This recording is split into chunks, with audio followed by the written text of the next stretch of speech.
अगर आप UPSC preparation कर रहे हैं तो सबसे पहला स्टेप है हिस्ट्री को रटना नहीं, सिर्फ समझना। क्योंकि हिस्ट्री खुद में बहुत वास्ट है और क्लास 6 का यह chapter what, where, how and when actually आपके लिए एक फाउंडेशन चैप्टर है। तो सबसे पहले समझते हैं हिस्ट्री होती क्या है। हिस्ट्री सिर्फ पास्ट इवेंट का कलेक्शन नहीं है, ये एक सिस्टमेटिक स्टडी है ह्यूमन लाइफ की, जहां हम समझते हैं समाज का डेवलपमेंट कैसे हुआ, इंस्टीट्यूशन कैसे बने और चेंजेस किस प्रोसेस से आए। का सीधा मतलब हुआ हिस्ट्री फैक्ट का सब्जेक्ट नहीं है बल्कि इंटरप्रिटेशन का सब्जेक्ट है। यूपीएससी यही टेस्ट करता है, आपको सिर्फ यह पता नहीं होना चाहिए कि एक्चुअली हुआ क्या, बल्कि ये पता होना चाहिए कि क्यों हुआ और इसका इम्पैक्ट क्या था। बेसिकली इस चैप्टर पे हम फोकस करेंगे what, where, how and when. इसका मतलब होता है हिस्ट्री में हम पढ़ेंगे कि लोग पहले कैसे रहते थे, कहाँ रहते थे, क्या करते थे और क्या कमाते थे। ओके तो सबसे पहले आते हैं हम व्हाट पर। बेसिकली हम हिस्ट्री में स्टडी करते हैं ह्यूमन एक्टिविटीज़ को, जैसे लिवलीहुड पैटर्न्स, जिसका मतलब होता है लोग कैसे अपनी आजीविका कमाते हैं।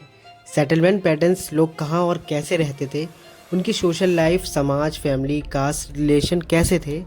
कल्चरल प्रैक्टिसेस जैसे रीति रिवाज, परंपराएं, धर्म किसे मानते थे वो लोग, और यही सारी चीज़ें मिलकर एक सिविलाइजेशन का फॉर्मेशन करते हैं।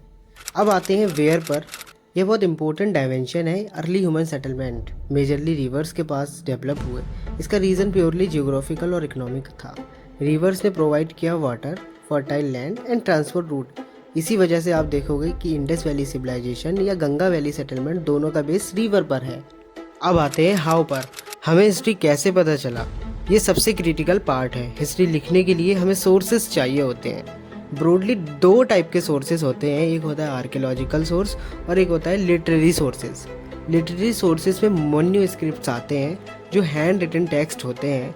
आर्कियोलॉजिकल सोर्स में इंस्क्रिप्शन, टूल्स, पोट्री, स्ट्रक्चर जैसे एविडेंस आते हैं। ये सब हमें पास्ट का इनडायरेक्ट एविडेंस देते हैं। और यहाँ पे एक इम्पोर्टेंट बात समझनी है, हिस्टोरियन डायरेक्टली पास्ट को नहीं देख सकता, वो सिर्फ अवेलेबल एविडेंस को इंटरप्रेटेट करता है। इसलिए हिस्ट्री का एक डायनेमिक सब्जेक्ट है जिसमें नए एविडेंस के साथ इंटरप्रिटेशन चेंज हो सकता है। अब आते हैं व्हेन पर, टाइम का कॉन्सेप्ट। हिस्ट्री में क्रोनोलॉजी बहुत इंपॉर्टेंट है।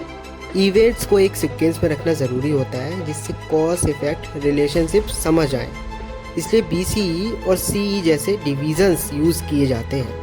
लेकिन यूपीएससी के पर्सपेक्टिव से इम्पोर्टेंट ये है कि आप टाइमलाइन को समझें, कौन सा इवेंट्स पहले हुआ, कौन सा बाद में, और उनके बीच क्या रिलेशन था। अगर आप इस चैप्टर को ध्यान से समझ लेते हैं तो आपको आगे के चैप्टर्स जैसे इंडस वैली सिविलाइजेशन, वैदिक एज और लेटर डेवलपमेंट समझने में काफ़ी क्लियरिटी मिलेगी। तो कंक्लूजन है, हिस्ट्री एक स्टोरी नहीं बल्कि एक एनालिटिकल फ्रेमवर्क है जिससे हमें पास्ट को समझकर प्रेजेंट को एक्सप्लेन करते हैं और फ्यूचर को प्रेडिक्ट करने की कैपेसिटी डेवलप करते हैं।